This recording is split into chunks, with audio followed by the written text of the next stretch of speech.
বাংলাদেশ জামাত ইসলামী ঐতিহ্যবাহী মাগুরা জেলা শাখা আয়োজিত আজকের এই বিশাল কর্মী সম্মেলনের সম্মানিত সভাপতি, প্রিয় সহকর্মী, মাগুরা জেলা শাখার সম্মানিত আমির জনাব এম.বি. বাকের, সম্মানিত কেন্দ্রীয় নির্বাহী পরিষদের অন্যতম সদস্য,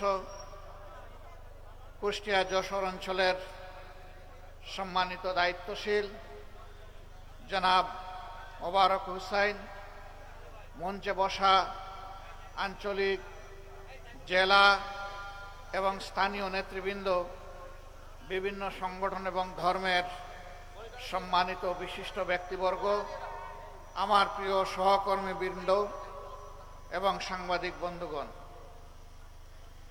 আজকে জানুয়ারি মাসের 16 তারিখ, আজ থেকে 1 বছর আগে একই মাঠে এই ধরনের একটা কর্মী সম্মেলনের চিন্তাও আমরা করি নাই।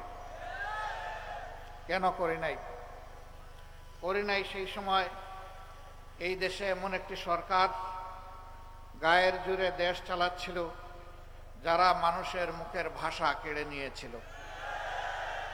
মানুষ কষ্ট পেলে চিৎকার দিয়ে কাঁদতে পারত না, মানুষ ভালো লাগলে হাসতেও পারত না, মানুষের মুখে একটা অদেখা তালা ঝুলিয়ে দেওয়া হয়েছিল। কেউ যখন সরকারের ভালো কাজের প্রশংসা করত, সরকার খুব পুলকিত হতো, আবার কেউ যখন মন্দ কাজের সমালোচনা করত, আস্তে করে তাকে জেলে ঢুকিয়ে দিত। এরকম একটি ভয়ের সংস্কৃতি বিগত সরকার বাংলাদেশে চালু করেছিল। এরকম দেশ এবং সমাজ কখনো সভ্য শাসকের দেশ হতে পারে না। জনগণ সভ্য থাকলেও আমাদের শাসকরা সভ্য ছিলেন না। এই জন্য তারা জনগণকে সম্মান করতে পারেননি, ভালোবাসতে পারেননি, জনগণকে দেওয়া কথা তারা রক্ষা করতে পারেননি। আজকে শুনি আওয়ামী লীগের একজন নেতা বলেছেন, এখন চালের দাম এত কেন? তারা 2009 সালে ক্ষমতায় আসার আগে বলেছিলেন, আমাদেরকে ভোট দিলে 10 টাকা কেজি মূল্যে চাল উপহার দেব। তারা কি তাদের পুরা সময় 15 বছর, 15.5 বছর 10 টাকা কেজিতে মানুষকে চাল দিতে পেরেছিল? পারে নাই। আমি জাস্ট একটা উদাহরণ দিলাম। এইভাবে জাতিকে দেওয়া একটা ওয়াদাও তারা সত্যিকার অর্থে বাস্তবায়ন করেনি, কারণ তারা ক্ষমতায় আসেননি জাতিকে ভালো কিছু দেওয়ার জন্য, বরঞ্চ তারা ক্ষমতায় এসেছিলেন তাদের নিজেদের ভাগ্য পরিবর্তন করার জন্য। আপনাদের এখানেও তাদের অনেক নেতা ছিলেন, আপনারা তাদেরকে দেখেছেন, তারা মানুষের সাথে কেমন আচরণ করেছেন। তারা এমপি হওয়ার আগে, নেতা হওয়ার আগে, মন্ত্রী হওয়ার আগে, তারা সচিব হওয়ার আগে কেমন ছিলেন, তাদের সহায় সম্পত্তি কেমন ছিল, আর 15 বছরে খেয়ে দেয়ে তারা কেমন মোটা তাজা হয়েছিলেন তা আপনারা দেখেছেন। এটি শুধু মাগুরায় নয়, এ চিত্র ছিল সারা বাংলাদেশ। তারা বলতেন, কেউ কেউ বলতেন যে এই দেশ থেকে আমার পাওয়ার কিছু নেই, আমার সব কিছু আমি হারিয়েছি, এখন এই দেশকে শুধু দেওয়ার পালা। হ্যাঁ, তারা দিয়েছেন, ছোপ ছোপ রক্ত আর খাড়ি খাড়ি লাশ উপহার দিয়েছে। এমন কোনো জনপদ বাংলাদেশে নেই যেখানে তারা নির্দয়ভাবে হত্যাকাণ্ড সংগঠিত করেননি। এমনকি ক্ষমতার শেষ দিন পর্যন্ত তারা এই কাজটি করে শেষ পর্যন্ত দেশ থেকে তারা পালিয়ে গেছে। দেশ যদি আপনারই হয়ে থাকে, দেশকে, মাটিকে, মানুষকে যদি ভালোবেসে থাকেন, তাহলে পালাবেন কেন? শাসক স্বৈরাচারও হতে পারে, আবার শাসকও হতে পারে। আমি একবার দারুস সালাম ব্রুনাই গিয়েছিলাম, মাত্র 2.5 লক্ষ মানুষের দেশ, খনিজ সম্পদ তাদেরকে দান করেছেন। এমন কোনো মূল্যবান খনিজ সম্পদ নেই যেটা ব্রুনাই দেশে পাওয়া যায় না। দেশটিতে 10 ঘন্টার জন্য আমি একটা সুযোগ পেয়ে ঢুকেছিলাম এই দেশটি দেখার জন্য। আমার গাইড, তিনিও বাংলাদেশের একজন বিশেষজ্ঞ চিকিৎসক ছিলেন, সেখানে সরকারি হাসপাতালে চাকরি করতেন, বাড়ি তার সিরাজগঞ্জ। তিনি ঘুরে ঘুরে বিভিন্ন জায়গা দেখালেন, এর মাঝে রাজার রাজপ্রাসাদটিও দেখালেন। আমি দেখলাম রাজপ্রাসাদের সামনে পাশে কোথাও কোনো পুলিশ অথবা কোনো নিরাপত্তা রক্ষী আমার চোখে পড়ল না। আমি ভালো করে খুঁটে খুঁটে দেখলাম, কোনো সিসি ক্যামেরাও দেখলাম না। আমি আমার গাইডকে জিজ্ঞেস করলাম, এটা কি রাজার পরিত্যক্ত বাড়ি নাকি বর্তমান বাসস্থান? তিনি বললেন, না, এখানেই তো তিনি বসবাস করেন। আমি বললাম যে এই দেশের রাজার কোনো নিরাপত্তার প্রয়োজন হয় না? কই, তিনি তার নিরাপত্তা আল্লাহর হাতে ছেড়ে দিয়েছেন। আমি বললাম যে কেন, তার দেশে তার কোনো দুশ্মন নাই? বলে, দুশ্মন থাকবে কেন? তিনি তার মানুষকে এতটাই ভালোবাসেন যে মানুষ তার জন্য পাগল। এই জন্য তিনি কোনো মানুষ নিরাপত্তার প্রয়োজন অনুভব করেন না। আমি বললাম, সেই পাগলামের দুই একটা নিদর্শন আমাকে দেখাতে পারবেন? উনি বললেন যে হাঁটতে হাঁটতে আপনি নিজেই দেখে নেবেন। হঠাৎ করে একটা গাড়ি সামনের দিক থেকে আসতেছে। এ গাড়ির আগে পিছনে অন্য কোনো গাড়ি কিংবা মোটর বাইক নাই। বললেন যে ওই যে রাজা মহোদয় আসতেছে, আপনি আজকে একটা সালাম পেয়ে যাবেন। তিনি রাস্তা দিয়ে গাড়ি চালাচ্ছেন আর অনবরত তার দেশের জনগণকে সালাম দিয়ে দিয়ে তিনি যাচ্ছেন। নিজেই ড্রাইভার, একাই গাড়িতে বসে আছেন, তার কোনো দেহরক্ষী পর্যন্ত দেখলাম না গাড়িতে। এরপরে তিনি বললেন যে এত রাস্তা আপনি অতিক্রম করলেন, কোথাও কি কোনো ট্রেন নজরে পড়েছে? আমি বললাম না তো। বললেন যে অন্য কোনো বাস আপনি দেখলেন পাবলিক ট্রান্সপোর্ট হিসেবে? আমি বললাম না, তাও তো দেখিনি। বললেন যে কত মানুষকে আপনি রাস্তায় হাঁটতে দেখেছেন? আমি বললাম না, খুব একটা, এটাও তো নজরে পড়লো না। তিনি বললেন যে এদেশের প্রত্যেকটি শ্রমিকেরও ব্যক্তিগত একটা গাড়ি আছে। এমনকি বাংলাদেশ থেকে এখানে 53,000 শ্রমিক, তিনি তখন বলেছিলেন, আজ থেকে 4 বছর আগে, 5 বছর আগে, 19 সালে, যে 53,000 শ্রমিক বাংলাদেশেরও এখানে কাজ করে, তাদেরও প্রত্যেকের এখানে গাড়ি আছে, নিজস্ব গাড়ি। কারণ রাজা সবকিছু একাই লুটে পুটে খায় না। আল্লাহ যে সম্পদ দিয়েছেন, দেশের মানুষকে তা ভাগ করে দেয়। সন্ধ্যার পরে তিনি একটি গ্রাম এলাকায় আমাকে নিয়ে গেলেন। এটা তাদের ওয়াটার ভিলেজ, পানির উপরে, সমুদ্রের উপরে এই গ্রামটি তারা গড়ে তুলেছে। সেখানে গিয়ে দেখলাম কলেজ আছে, মাদ্রাসা আছে, ভালো ভালো মসজিদ আছে, ক্লাব আছে, খেলার মাঠও আর্টিফিশিয়ালি তৈরি করা হয়েছে, সামাজিক সমস্ত উপকরণ, মানুষের সুস্থ জীবন ধারণের জন্য হসপিটাল, সব কিছু আছে। আমি বললাম যে এরা স্থলভাগ থেকে ছেড়ে এই জলভাগে থাকে কেন? তিনি জবাব দিলেন যে এরা ব্যক্তিগতভাবে মৎস্যজীবী, পেশার দিক থেকে পানির সাথে তাদের গভীর সম্পর্ক, পানি তারা ছাড়তে চায় না। রাজা বহুবার চেষ্টা করেছে স্থলভাগে নিয়ে যাওয়ার, তারা যাবে না। এই জন্য এখানেই তাদেরকে স্থলভাগ বানিয়ে দিয়েছে রাজা। এই সমস্ত সামাজিক উপাদানগুলো এখানে রাজা তাদেরকে দিয়ে দিয়েছে। এটি রাজতন্ত্রের দেশ, সেখানে ভোট নাই, জনগণ ভোট দেয় না, কিন্তু রাজা তার দেশের জনগণকে তার অন্তরে ধারণ করে। এই জন্য রাজার কোনো সিকিউরিটির প্রয়োজন হয় না। রাজা সিকিউরিটি তার আল্লাহর হাতে সঁপে দিয়েছে। আমি বললাম যে কিসের বলে এমন সুন্দর একটি দেশ সে গড়তে পারল, এমন সুশাসক, সুবিবেচনা প্রসূত একজন শাসক হতে পারল? বললেন যে এই রাজা ব্যক্তিগতভাবে একজন আলেম এবং কোরআনের হাফেজ। তিনি কোরআনের আইনে এই দেশটা চালান। আমাকে নিয়ে গেল 7 তারকা হোটেলে, চোখ লেগে থাকে ওই হোটেলের দিকে তাকালে, কিন্তু মানুষের কোনো আনাগোনা লক্ষ্য করলাম না। জিজ্ঞাসা করলাম এমন কেন? একটি নয়নাভিরাম লেকের পাড়ে সুরম্য এই 7 তারকা হোটেল গড়ে তোলা হয়েছে। তিনি জবাব দিলেন, এই দেশে আকাম কুকাম হয় না বলে অনেকে আসতে রাজি হয় না। প্রিয় ভাইয়েরা, আমি আবার জিজ্ঞেস করলাম, আপনি কি অনুমান করে বলতে পারবেন যে এই দেশে বছরে কয়টা মানুষ খুন হয়? তিনি বললেন 1 জনও না। এই দেশে মানুষ স্বাভাবিক মৃত্যুবরণ করে, কেউ কাউকে খুন করে না। আমি বললাম করে না কেন? মানুষ তো শুধু অর্থের জন্য মানুষকে খুন করে না, আরও তো বহু কারণে খুন করে। বলে যে এখানে শুধু রাজা না, প্রত্যেকটা মানুষ প্রত্যেকটা মানুষকে ভালোবাসে। এখানে বিদেশিরা যারা কাজ করে তারা মনে করে এটা তাদের দেশ। বাংলাদেশি শ্রমিকদের কাছে 5-7 জনের কাছে উনি নিয়ে গেলেন। ওদেরকে জিজ্ঞেস করলাম, ভাই তোমরা কেমন আছো? ওই দেশের চাইতে এখানে ভালো আছে।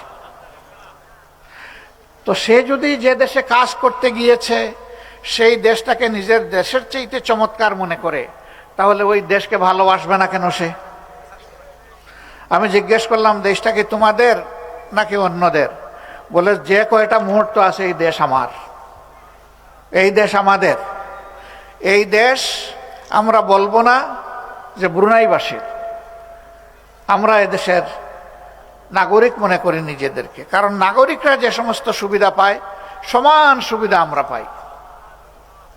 নাগরিকদের যেমন চিকিৎসা ফ্রি, আমাদেরও চিকিৎসা ফ্রি। নাগরিকদের ছেলেমেয়েদের লেখাপড়ার খরচ ফ্রি, আমাদেরও যাদের পরিবার আছে ছেলেমেয়ের লেখাপড়ার খরচ এখানে আমাদেরকে যোগান দিতে হয় না। এমন একটা সুন্দর দেশ, ছোট্ট মানুষের দেশ। সব মিলাইয়া 5.5 লক্ষ মানুষ সেখানে বসবাস করে। 3 লক্ষ মানুষ বাইরে থেকে সেখানে গিয়েছে বিভিন্ন কাজ এবং পেশা নিয়ে, আর 2.5 লক্ষ মানুষ তাদের দেশের জনগণ, আবাল বৃদ্ধ বনিতা। এটি দুনিয়ার একটা চমৎকার মডেল। একমাত্র কারণ সেখানে কুরআন অনুযায়ী বিচারটা পরিচালনা হয়, আর সমাজে ন্যায় বিচার প্রতিষ্ঠিত আছে। এই জন্য সমস্ত মানুষ তার অধিকার সে সঠিকভাবে বুঝে পায়। অধিকারের জন্য কাউকে মিছিল করতে হয় না, আন্দোলন করতে হয় না, দাবি তুলতে হয় না। যেমন আমাদের দেশে আমরা প্রতিদিন এই দৃশ্য দেখি, তাদের দেশে এটার প্রয়োজন হয় না। এমন একটি বাংলাদেশ আপনারা চান কিনা? চান। বাংলাদেশ জামাত ইসলামী এই ধরনের একটি বাংলাদেশ গড়ার জন্যই লড়াই করছে। আমাদের ইতিহাস দীর্ঘ লড়াই এবং সংগ্রামের।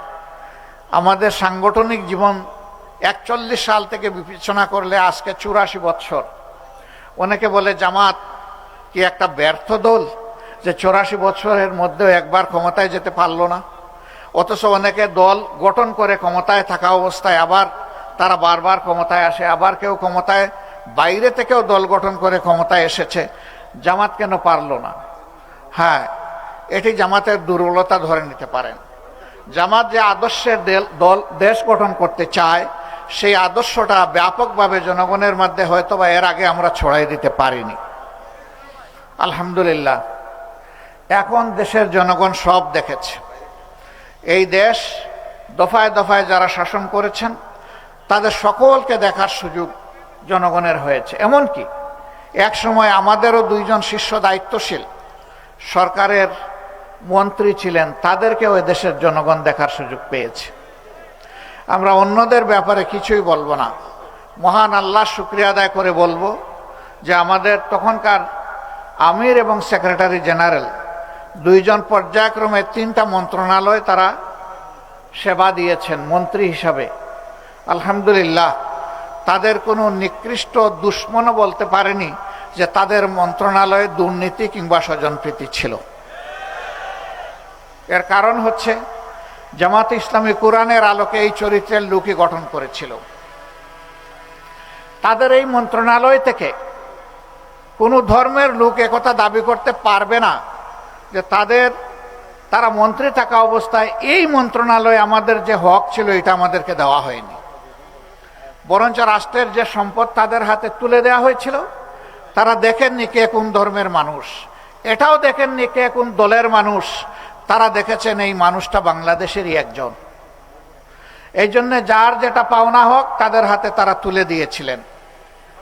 আমরা আপনাদেরকে কথা দিচ্ছি, ইনশাআল্লাহু তাআলা আজিম, যদি আপনাদের ভালোবাসায় সিক্ত হয়ে আগামীতে বাংলাদেশ জামাতে ইসলামী সমস্ত ইসলামী দল, দেশপ্রেমিক দল, মানবিক দলকে সাথে নিয়ে সরকার পরিচালনার সুযোগ পায়, তাহলে ইনশাআল্লাহু তাআলা আজিম আপনাদেরকে একটা মানবিক দেশ আমরা উপহার দেওয়ার চেষ্টা করব। এ দেশটা তাহলে কেমন হতে পারে? এই দেশটা ইনশাআল্লাহ এমন হবে, এই দেশে একজন মা, তিনি ঘরের ভিতরে থাকবেন নিরাপদ, রাস্তায় বের হলে তিনি হবেন সম্মানিত, কাজের ময়দানে তিনি হবেন মর্যাদাপ্রাপ্ত। তার যদি প্রয়োজন হয় সামাজিক ক্ষেত্রে কোনো কর্মক্ষেত্রে যোগদান করার, সেই দক্ষতা যোগ্যতা যদি তার থাকে, যোগ্য জায়গায় তিনি পৌঁছে যাবেন। এখনো তারা পেশাগত দায়িত্ব পালন করেন, কিন্তু দুটি জিনিস আমাদের সমাজ দুঃখজনকভাবে তাদেরকে দিতে পারেনি। একটি হচ্ছে তাদের সম্মান, আরেকটি হচ্ছে তাদের নিরাপত্তা। আমরা কথা দিচ্ছি মায়েরা সেদিন নিরাপত্তা এবং সম্মানের সাথে ইনশাআল্লাহ তাদের দায়িত্ব পালন করবেন এবং জাতি গঠনে তারাও সমান তালে অবদান রাখবেন। আমাদের মায়েরা রাসূল করিম সাল্লাল্লাহু আলাইহি সাল্লামের সাথে থেকে যুদ্ধ করেছেন। আমাদের মায়েরা মহান শিক্ষকের দায়িত্ব পালন করেছেন, যারা ছিলেন রাসূল করিম সাল্লাল্লাহু আলাইহি সাল্লামের সম্মানিতা স্ত্রী আমাদের মা। তারা ব্যবসা করেছেন, সমাজ পরিচালনায় তারা ভূমিকা রেখেছেন। রাসূল করিম সাল্লাল্লাহু আলাইহি সাল্লাম যতদিন জীবিত ছিলেন তাকে পরামর্শ দিয়েছেন। তিনি যখন দুনিয়া থেকে বিদায় নিয়েছেন, 4 খলিফাকে তারা পরামর্শ দিয়েছেন। অতএব রাষ্ট্রের সকল ক্ষেত্রে মায়েরা লেগেছিলেন। এখন বলবেন সেই যুদ্ধে কি শুধু মুসলমানরাই অংশগ্রহণ করতে পারবে? না, রাসূল করিম সাল্লাল্লাহু আলাইহি সাল্লামের সাথে যুদ্ধে সেই দেশে বসবাসকারী অন্য ধর্মের লোকেরাও সমান তালে থেকে দেশের শত্রুর বিরুদ্ধে লড়াই করেছেন। সুতরাং এইখানে দল নয়, ধর্ম নয়, দেশ আমাদের সবার। এই নীতির ভিত্তিতে যার যেটা অধিকার তার হাতে সেটা তুলে দেওয়া হবে ইনশাআল্লাহ। অনেকে বলে যে মায়েদেরকে আমরা কোণঠাসা করে ঘরের ভিতরে রাখবো, মোটেই না। রাসূল করিম সাল্লাল্লাহু আলাইহি সাল্লাম সকল কর্মক্ষেত্রে মর্যাদার সাথে, নিরাপত্তার সাথে তাদেরকে যেমন কাজের সুযোগ তৈরি করে দিয়েছিলেন, আমরাও তাদের প্রতি চরম সম্মান রেখে আমরাও সেইভাবে সুযোগ দেব ইনশাআল্লাহ। আজকে দেশের শিক্ষা ব্যবস্থা বিধ্বস্ত। মানুষ আগে গ্রাম এলাকায় দেখতাম একজন লোক এন্ট্রান্স, ম্যাট্রিকুলেশন, এসএসসি পাশ করার পরে তার বাড়িতে দৌড়েই আসতো তাকে দোয়া দেওয়ার জন্য, একটু দেখার জন্য যে আমার এলাকার একটা ছেলে এই লেভেলে পাশ করেছে। আরো উপরে উঠলে মানুষের শ্রদ্ধা ভালোবাসা আরো বেড়ে যেত। আর এখন শিক্ষিত মানুষ দেখলে নিরীহ মানুষ আয়াতুল কুরসি পড়ে বুকে ফু দেয়। হ্যাঁ, সবাই না, শিক্ষিত মানুষের মধ্যে অনেক ভালো মানুষ আছে, কিন্তু বেশিরভাগ এই সমাজের অবস্থা তাই। যার কলমের জোর যত বেশি, তিনি জনগণের সম্পদ তত বেশি চুরি করেন। তাদের মধ্যে যারা সৎ, দক্ষ, তাদেরকে এই সমাজ কোণঠাসা করে রাখে। বেটা নিজেও খাবি না, আমারেও খাওয়াবি না, তোর কোনো দরকার নাই। পেট ভরে তুইও খা, আমারেও দে। কিভাবে আনলে আমি তা জানবো না, তোর কাছ থেকে জানতে চাইবো না। এটাকে হারাম না হালাল এটা আমার জানার কোনো দরকার নাই। আমার আরো চাই, আরো চাই। এই সব নিয়ে শেষ পর্যন্ত আমি পালাই। অবশ্য আমার আগে টাকা পালাইয়া যায়। এরকম লোক বাংলাদেশে আছে না? বাস করে বাংলাদেশে, চাকরি করে বাংলাদেশে, নেতৃত্ব দেয় বাংলাদেশে, টাকা জমায় বিদেশে। নিজের দেশে ঘর বাড়ি ভালো করে বানায়ও না, কিন্তু বিদেশে বেগম পাড়া তৈরি করে। এরকম লোক আছে না? বাংলাদেশের গত 15-15.5 বছরে 26 লক্ষ কোটি টাকা বাংলাদেশ থেকে তারা চুরি করে বিদেশে পাচার করেছে। এই সব টাকা জাল ফেলে তন্ন তন্ন করে খুঁজে বাংলাদেশে ফেরত আনতে হবে। এবং এটা জনগণের হক। এরা জনগণের হক মেরে এই টাকা চুরি করে বিদেশে পাঠিয়েছিল। এটা সমন্বিতভাবে জনগণের কল্যাণে, উন্নয়নে সেটা ব্যয় করতে হবে। আমাদের দেশে আরেকটা অসভ্য সংস্কৃতি আছে। এটি হলো নেতা যত বড় তার এলাকায় উন্নয়ন হবে তত বেশি। তো শুধু কি তার এলাকার জনগণের ট্যাক্সের টাকায় উন্নয়ন হয়? সারা বাংলাদেশের জনগণের টাকায় হয়। এমনকি ভিক্ষুকের ট্যাক্সের টাকাও এখানে আছে। যারা কষ্ট করে ভিক্ষা করে, রাস্তায় রাস্তায় ঘুরে অথবা ফুটপাতে বসে থাকে, হাত পাতে মানুষের কাছে দুয়ারে দুয়ারে যায়, মা বাবা আমাকে একটা কিছু দেন, এইটুকু হাতে নিয়ে সন্ধ্যাবেলা যখন সে নিজের পেটের যোগান দেওয়ার জন্য দোকানে ঢুকে, তখন সেই লোকটাকেও কিন্তু জিনিস কিনতে গিয়ে ভ্যাট দিতে হয়, ভ্যালু অ্যাডেড ট্যাক্স। কেনার সাথে সাথে ট্যাক্স পরিশোধ। এই ট্যাক্সটাই বাংলাদেশে বর্তমান আয়ের মেইন উৎস, রেভিনিউর মেইন উৎস হচ্ছে এই ট্যাক্স। এখানে কোনটা আমার ভিক্ষুক ভাই কিংবা বোনের ট্যাক্স, আর কোনটা বড় লোকের ট্যাক্স, কোনটা ব্যবসায়ীর ট্যাক্স, কোনটা একজন বড় সার্ভিস হোল্ডারের ট্যাক্স, এইটা আলাদা করে রাখা হয় না। রাষ্ট্রের ট্রেজারিতে সমস্ত টাকা একই জায়গায় থাকে। যারা আমরা শিক্ষা নিয়েছি বিভিন্ন বিদ্যাপীঠ থেকে, তাদের মনে রাখতে হবে আল্লাহর দেওয়া মেধা আর আমার বাবার টাকায় শুধু আমি মানুষ হয়ে যাইনি। আমি যে প্রাইমারি স্কুলে পড়েছি, এই প্রাইমারি স্কুলের প্রতিটি ইট, প্রতিটি বালুর কোনা, পানির ফুটা, সিমেন্টের গুঁড়া, রড, মিস্ত্রির হাত, যা ওখানে লেগেছে সব কিছুর সাথে 18 কোটি মানুষের সম্পর্ক আছে। সুতরাং আমি শিক্ষিত ব্যক্তিটি 18 কোটি মানুষের কাছে দায়বদ্ধ, কারণ তাদের টাকায় আজকে আমি মানুষ হয়েছি। এই অনুভূতি যে শিক্ষা তার ছাত্রকে দিতে পারবে না, এই ছাত্র ভবিষ্যতে মানুষ হতে পারবে না, বরঞ্চ সে শিক্ষিত হয়ে বড় ডাকাত হবে। আমরা এই শিক্ষাকে বদলে দিতে চাই। এমন শিক্ষা হবে যে শিক্ষায় মানুষ মানুষকে সম্মান করবে এবং প্রত্যেকটি মানুষ এটা মনে করবে যে আজ আমি শিক্ষিত হওয়ার পিছনে, জাতির সেবক হওয়ার পিছনে, আমার এই পেশা নির্বাচনের পিছনে এ জাতির প্রত্যেকটা মানুষের অবদান রয়েছে। সুতরাং আমার কর্মক্ষেত্রে যার যেখানে যতটুকু পাওনা, আমাকে আল্লাহকে ভয় করে তার পাওনা তার হাতে তুলে দিতে হবে। এমন শিক্ষা আমরা চাই যে শিক্ষার পাঠ চুকিয়ে বিশ্ববিদ্যালয়, কলেজ থেকে, মাদ্রাসা থেকে বের হওয়ার পরে হন্যে হয়ে সোনার হরিণ একটা চাকরির জন্যে এ ঘরে ও ঘরে, এ জনে ও জনে তাদেরকে আর ঘোরাফেরা করতে হবে না। বরঞ্চ পাঠ চুকানোর সাথে সাথে সে যখন শিক্ষা প্রতিষ্ঠান থেকে বের হবে, অটোমেটিক্যালি তার যোগ্যতা অনুযায়ী কাজ তার হাতে উঠে আসবে। এইভাবে আমরা প্রত্যেকটা যুবক যুবতীর হাতকে দেশ গড়ার কারিগরের হাতে পরিণত করতে চাই। আমরা এমন একটি দেশ চাই যেখানে কথা বলার ন্যায্য স্বাধীনতা থাকবে। আমি শব্দটা ব্যবহার করছি, ন্যায্য স্বাধীনতা। আমরা সীমাহীন অন্যায্য স্বাধীনতায় বিশ্বাসী নই। যেই স্বাধীনতা অপরের চরিত্র হনন করে, মিথ্যা গুজব ছড়ায়, একজনের বিরুদ্ধে হিংসা ছড়ায়, আমরা ওই কথা বলার অধিকার দিতেও চাই না, কাউকে দেখতেও চাই না। বরঞ্চ যে কথাটি হবে ন্যায্য কথা, তার নিজের অধিকার হোক অথবা জনগণের অধিকার হোক, এই অধিকারের পক্ষে কথা বলার জন্য তার মুখে কোনো অদেখা তালা ঝুলবে না। আদম সন্তানের মুখ এবং বুক দুটোই খোলা থাকবে। বুকে যা চিন্তা করবে মুখে তা সে বলতে পারবে। আমার সামনে সাংবাদিক বন্ধুরা আছেন, 15.5 বছর এটা তারা পারেননি।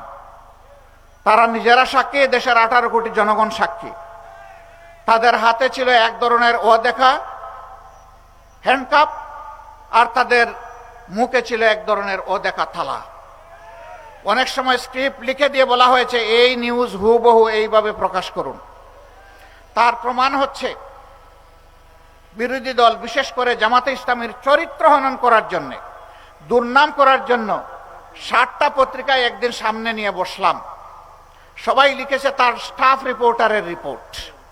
যদি সে কোনো নিউজ এজেন্সির কথা বলতো, ইউএনবির মতো, আমি বুঝতাম যে হ্যাঁ এটা এজেন্সির দেওয়ার রিপোর্টটা তারা ছাপিয়েছেন। লেখা স্টাফ রিপোর্টার, আবার কারো কারো নামও সেখানে ছিল, অমুক রিপোর্টার।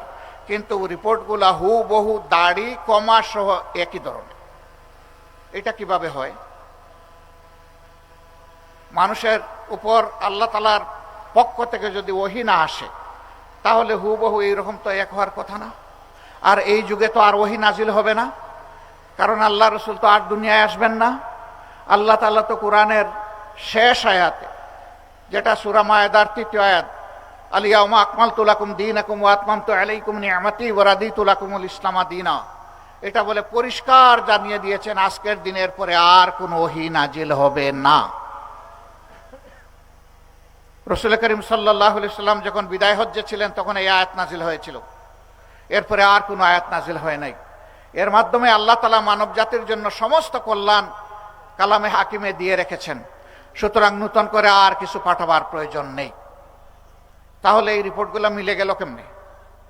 কারণ তাদেরকে বাধ্য করা হয়েছে রিপোর্ট সরবরাহ করে। তারা হয়তো তখন জানারও সাহস করেননি যে এই রিপোর্ট কে তৈরি করছে, কার নামে আমরা লিখব। এমন ভীতির অবস্থা, সংস্কৃতি এই সমাজে চালু করা হয়েছিল। আমরা এমন একটি দেশ চাই, সাংবাদিক বন্ধুরা, যা কালো দেখবে নির্ভয়ে বলবে তুমি কালো, আর যাকে ভালো দেখবে নির্ভয়ে বলবে তুমি সাদা। এই সাদাকে সাদা বলার এবং কালোকে কালো বলার এই বাক স্বাধীনতা আমরা নিশ্চিত করতে চাই। সম্মানিত বন্ধুরা, বিচারের অঙ্গনে আজকে বিচার কাঁদে, মানুষ বিচার পায় না, ঘুষের রমরমা বাণিজ্য হয়, বিচারপতিরা ঘুষ খায়। বলবেন তার কোনো প্রমাণ আপনার কাছে আছে? হাজার প্রমাণ আছে। সর্বশেষ প্রমাণ হচ্ছে বিচারপতি শামসুদ্দিন চৌধুরী মানিক। তিনি বাংলাদেশ থেকে ভারতে পালাতে লেগেছিলেন, সিলেটের বর্ডারে জালে তিনি ধরা খেয়েছিলেন। তার যখন হুঁশ ফিরে এসেছে, জনগণ জিজ্ঞেস করেছিল আপনি এইভাবে একা একা পালাচ্ছেন, সাথে কোনো ব্যাগ বাটরাও নাই। উনি বলে যে ছিল তো আপনার কোনো ব্যাগ তো দেখছি না। তাইলে যারা আমাকে নিয়ে এসেছিল তারা বোধহয় নিয়ে পালিয়ে গেছে, আমি পালাতে পারলাম না, তারা চলে গেল। লোকজন জিজ্ঞেস করলো ব্যাগের ভিতরে কি ছিল? কাপড় চোপড়? কিছু ছিল, আর ৭৬ লক্ষ টাকা ছিল। আপনি ৭৬ লক্ষ টাকা পেলেন কোথায়? নিশ্চয়ই আপনি গোলাবাজি দলবাজি করতে গিয়ে এই টাকা অন্যায়ভাবে আপনার পকেটে ঢুকেছে। নিশ্চয়ই আপনি যখন বিচার করেছেন তখন সেই টাকা এখানে এসেছে, কারণ আপনার অ্যাকাউন্টে আপনি যখন অবসরে গিয়েছেন তখন অবসরের যত সুযোগ সুবিধা পেয়েছেন আমরা ইতিমধ্যে চেক করেছি, সেটা আপনার অ্যাকাউন্টে জমা আছে। তাইলে বখরা টাকাটা আসলো কোত্থেকে? যখন আপনি ছিলেন তখন বৈধ টাকাও নিয়েছেন, আবার অবৈধ টাকাও নিয়েছেন। আমরা এমন বিচার নিশ্চিত করতে চাই যেখানে কোনো বিচারক, রাষ্ট্রের কোনো কর্মকর্তা, কোনো কর্মচারী তারা ঘুষের দিকে হাত বাড়াতে আমার দুঃসাহস দেখাবে না। যদি কেউ হাত বাড়ায় তার সেই হাত ভেঙ্গে অবশ করে দেওয়া হবে। ঘুষের দিন শেষ। এখন বলবেন অল্প বেতনে বাঁচবো কেমনে? হ্যাঁ, ইয়েস, এই মানবিক বিবেচনা সরকারকে নিতে হবে। আমার ডান দিকে সম্ভবত আপনারা ফায়ার সার্ভিসের লোক, এইদিকে পুলিশের লোক আমি দেখে এসেছি, অন্য বাহিনীর লোকেদেরকেও দেখেছি। তারা অনেকে যে বেতন পান তাই দিয়ে সম্মানজনকভাবে জীবন চলা সম্ভব নয়। বিভিন্ন চাকরিতে, পেশাতে যারা নিয়োজিত আছেন সরকারি চাকরিতে, তাদের পক্ষে এটা সম্ভব নয়। তখন মানবিক সরকারকে মানবিক বিবেচনায় নিয়ে তারা যাতে সম্মানের সাথে নিজ নিজ অবস্থানের আলোকে বেঁচে থাকতে পারেন সুন্দরভাবে, তা নিশ্চিত করতে হবে। সুতরাং সেখানে বেতন এবং সুবিধা সমন্বয় ঘটাতেই হবে। আজকে এটা না ঘটানোর কারণে এই লোকরা, মাফ করবেন আমাকে, ওনারা যদি কারো হাত থেকে ২-৪ টাকা নেয় এটা এমন কিছু না, কিন্তু উপরে যারা বসে আছে এক কলমের কোথায় মিলিয়ন মিলিয়ন টাকা বাংলাদেশ থেকে চলে যায়। যদি তাদেরকেও সম্মানজনকভাবে প্রোভাইড করে বলা হতো সাধু সাবধান, হাত দিবেন না ডানে কিংবা বামে, শুধু সিরাতুল মুস্তাকিম সামনে দেখবেন, আগামী মাসের ১ তারিখ যেটা পাবেন ওটার উপরেই সন্তুষ্ট থাকবেন, ডানে বামে তাকাবেন না, তখন নিশ্চয়ই তারা তাকাতেন না। কারণ তারা সম্মানজনকভাবে বাঁচার তারা নিশ্চয়তা পেয়েছেন সমাজ থেকে, রাষ্ট্র থেকে, সরকার থেকে। ইনশাআল্লাহ মানবিক সরকার সেই দায়িত্ব পালন করবে। এইভাবে আমরা একটা সমন্বিত বাংলাদেশ গড়ে তুলতে চাই, যে কোথাও দুঃশাসনও হবে না, দুর্নীতিও চলবে না। এই দুই অপদার্থ ক্যান্সারকে সমাজের যদি আমরা সমাজ থেকে তাড়াতে না পারি, তাহলে স্বপ্নের বাংলাদেশ কেউ কোনোদিন গড়তে পারবে না। এই দুঃশাসন এবং দুর্নীতিকে যে কোনো মূল্যে সমাজ থেকে নির্মূল করতে হবে ইনশাআল্লাহ। আজকে খুশি হয়েছে, এখানে যখন বসলাম দেখলাম একটু বৈষম্য আছে। আমাদেরটা লাল, আপনাদেরটা নীল, এটা একটা বৈষম্য। আপনাদের পায়ের নিচে দেখেন নীল আছে, আমাদের এটা লাল। আবার আপনারা নিচে বসেছেন, আমরা উপরে, কিন্তু আল্লাহ তাআলা একটা সমতা এনে দিয়েছেন। এবার সূর্য আমাদের দিকে, আপনাদের দিকে না। আমার পাশের একজন বন্ধু আমাকে বললেন একটা ছাতা দিব কিনা। আমি মনে মনে ভাবতেছি কত ছাতা দেবেন। এখন তো বৈষম্য বিরোধী আন্দোলন চলতেছে এবং আমরা সবাই বৈষম্যের পক্ষে, তাই না? তো আল্লাহ তাআলা দুই দিক থেকে কিছু সমতা পেয়েছে। আমি ভাবলাম যে ৬৫ হলেই তো উনার পাওয়ার কথা, তাহলে উনি পাচ্ছেন না কেন? আমি মাগুরাবাসীকে, উনার বাড়ি দেখলাম শ্রীপুর, আমি যদি ভুল করে না থাকি, কিরণবালা, শ্রীপুর উনার বাড়ি। আমি বললাম যে যান, উনার বাড়িতে যান, খবরটা নেন বিষয়টা সত্য কিনা। তারা আমাকে জানালেন হ্যাঁ বিষয় সত্য। আমি বললাম ওনার ঘর দুয়ার কেমন দেখেছেন? বললেন যে বিধ্বস্ত, বিপুল সংখ্যক মানুষের ঘর, তারা সম্মানের সাথে বসবাস করার মতো এটা উপযোগী নয়। আমি বললাম যে এই গ্রামে সবচেয়ে উন্নত মানের যে ঘর আছে সেই সমপরিমাণ মানের একটা ঘর আপনারা বানান। এই ঘর যখন সম্পন্ন হবে ঘরের কাজ, তখন আমি দেখতে আসব এবং তাদের দোয়া নিতে আসব। অ্যাকর্ডিংলি আমি আসলাম। আসার পরে কিরণবালা একটা সাদা ধবধবা শাড়ি পরে আসলেন, তার সাথে প্রায় সমবয়স্ক আরেকজন আসলেন। আমি প্রথমে ভেবেছি দুইজন বোধহয় আপন বোন, ছোট বোন বড় বোন হবেন। তারা পাশাপাশি বসেছেন। আমি জিজ্ঞেস করলাম যে আপনাদের কার কি পরিচয়? কিরণবালা তখন বললেন যে আমি কিরণবালা আর এ আমার মেয়ে। মানে মেয়ের বয়সটাও এমন যে তিনি অত্যন্ত বয়স্ক হয়ে গিয়েছে। সম্ভবত তারা বলেছিলেন মেয়ের বয়স 94 বছর, তাও 100-র কাছাকাছি। তাদের হাতে ঘরের চাবি তুলে দেওয়ার পরে জিজ্ঞেস করলাম যে আপনাদের পেশা কি, কি দিয়ে আপনাদের সংসার চলে? তো তার একজন নাতনি জামাই ছিল, উনিও তাদের সাথে থাকতেন। তো নাতনি জামাইয়ের ছেলে, সে একটা কাজ করে আর নাতনি জামাই একটা কাজ করে। ছেলে একটা চাকরি করে, আমি বললাম ওকে, তার চাকরি চলুক। আর নাতনি জামাই একটা পেশায় দিয়ে যেত। আমি বললাম যে এই পেশাটাকে আরো শক্তিশালী করতে হলে কি করা লাগবে? তারা একটা পরামর্শ দিলেন। আমরা ওখানে বসেই একটা সিদ্ধান্ত নিলাম এবং তাদের হাতে তুলে দিলাম। আমি সেদিন দেখি নাই উনি কোন ধর্মের, আমি দেখেছি তিনি আমার একজন মায়ের মতো। আমি একজন মায়ের পেট থেকে দুনিয়া এসেছি, তিনিও কতিপয় সন্তান সন্ততির জন্ম দিয়েছেন। সুতরাং মায়ের জাতকে সম্মান করা এটা ছিল আমার দায়িত্ব। এইটা নিয়ে পত্রপত্রিকায় কোনো প্রচারণা চালাইনি, কারণ এই কাজটা বাহাবা পাওয়ার জন্য করিনি। এই কাজটা মনের নৈতিক অনুভূতি বা মানবিক দায়বদ্ধতার দিক থেকে আমরা করতে বাধ্য হয়েছিলাম। আমরা সরকারে ছিলাম না, বরঞ্চ সরকারে কারা ছিল জানেন তো? আমাদেরকে হাইকোর্ট, সুপ্রিম কোর্ট কিছুই দেখানো বাকি রাখে নাই, তারা সরকারে ছিল। আমরা বলি নাই যে এটা সরকার করুক, এই দাবিও তুলি নাই। সরকার দেখে নাই, সরকারের চোখে স্টিলের চশমা ছিল, আমাদের চোখে কোনো চশমা নাই, খালি চোখে আল্লাহ আমাদেরকে দেখার যে সুযোগ দিয়েছেন, এই জন্য আলহামদুলিল্লাহ, সেই শুকরিয়াই আমরা আদায় করেছি। আপনারা আরো শুনেছেন যে একবার কক্সবাজারে একটা বৌদ্ধ উপাসনায় যাওয়ার সময় 8 জন মানুষ একই পরিবারের, তারা দুর্ঘটনায় নিহত হন। আমরা কক্সবাজারের সংগঠনকে বললাম চলে যান, এই আমাদের সামর্থ্য, তাদের হাতে পৌঁছে দেন আর তাদেরকে বলেন যে আমরা আছি তাদের সাথে। তারা যেন আমাদেরকে তাদের পরিবারের সদস্য মনে করে। বেঁচে আছেন মাত্র একজন, সবাই মারা গেছে এক পরিবারের। ওনাকে বললাম যে এখন আপনি আমাদের পরিবারের সদস্য। আমরা দেখি নাই তিনি কোন ধর্মের, কারণ জামাতে ইসলামী সকল ধর্মকে সম্মান করে। ধর্ম বাছাই করার অধিকার প্রত্যেকটি নাগরিকের একক অধিকার, ধর্ম চাপিয়ে দেওয়ার অধিকার কারো নেই। সম্মানিত ভাইয়েরা, এবারকার এই পরিবর্তনের পরে আপনারা লক্ষ্য করেছেন সকল ধর্মের উপাসনালয়ে আমরা আমাদের ভলেন্টিয়ারদেরকে বলে দিয়েছি, যান পাহারা দেন, মানুষের জীবন, সম্পদ এবং ইজ্জত, এই 3টার পাহারাদারি করুন। একেবারে অনবরত মুষলধারে বৃষ্টি পড়ছে, আবার মাঝে মাঝে রোদ উঠছে। ওই বৃষ্টিতে ভিজে যাকে যেখানে বসা হয়েছিল সে এক চুল সেখান থেকে নড়ে নেই। বলা হয়েছে যার যত সময় সেখানে দায়িত্ব পালনের কথা, তিনি তত সময় সেখানে স্টিলের মতো দাঁড়িয়ে থাকবেন। শুধু ব্যতিক্রম খাওয়া এবং নামাজ, এই 2টার জন্য আপনারা সুযোগ পাবেন, বাকিটা আপনাদেরকে দাঁড়িয়ে পাহারা দিতে হবে।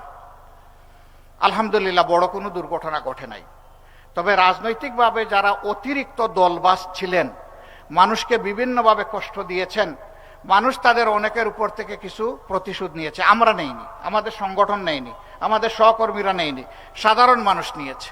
তারা যেহেতু মানুষকে কষ্ট দিয়েছে, এই প্রতিশোধ নেওয়ার সময় তারা দেখে নাই কে কোন ধর্মের, দেখেছে যে তিনি একজন জালেম ছিলেন। ওইটা ধর্ম বিবেচনা করে কাউকে আঘাত করে নাই কেউ। তারপরে আমরা এটাকেও সমর্থন করি না। কেন করি না? আমরা বিশ্বাস করি আইন যদি মানুষ হাতে তুলে নেয় প্রত্যেকে, এই রাষ্ট্রে কোনো শৃঙ্খলা থাকবে না। আমরা শৃঙ্খলার পক্ষে। আমরা বলেছিলাম যে আমরা নিজেরা কোনো প্রতিশোধ নেব না, তবে আমাদের উপর যে জুলুম করা হয়েছে, খুন গুম যা করা হয়েছে, লুণ্ঠন করা হয়েছে, আমরা এগুলার প্রতিকার চাইব, কিন্তু সেটা আইনের মাধ্যমে চাইব। সারা দেশে আমরা আমাদের সহকর্মীদেরকে নির্দেশ দিয়েছিলাম, মামলা দায়ের করতে গিয়ে সাবধান, শতবার চিন্তা করে মামলা দায়ের করবেন। একজন নিরীহ নিরপরাধ মানুষ যেন আমাদের মামলার আসামি না হয়। 10 জন ঠিক আছে, একজন ভুল, এই একজনের কারণে আল্লাহ আমাদেরকে ছাড়বেন না, শাস্তি দিয়ে দেবেন। আমরা তাই চেষ্টা করেছি। এই জন্য আমাদের দায়ের করা মামলাগুলোতে 500, 700, 1000 আসামি কোথাও আপনারা খুঁজে পাবেন না। সুনির্দিষ্ট আসামি, যে যেখানে অপরাধ করেছে তার নাম, এর বাইরে নাই। তিনি যেই হন না কেন, তার নাম বাদ দেওয়া হয়নি, কারো মুখের দিকে তাকানো হয়নি। আবার বাণিজ্যেরও কোনো ইচ্ছা আমাদের ছিল না, যে এরা বিভিন্নভাবে আমাদেরকে অর্থনৈতিকভাবে শোষণ করেছে, লুণ্ঠন করেছে, এখন তাদেরকে কাবুতে ফেলে এখান থেকে কিছু উদ্ধার করে, এটাও আমাদের উদ্দেশ্য না। কারণ আল্লাহ রিজেকের মালিক, আমার রিজেক কেউ কেড়ে নিতে পারে নাই, পারবেও না।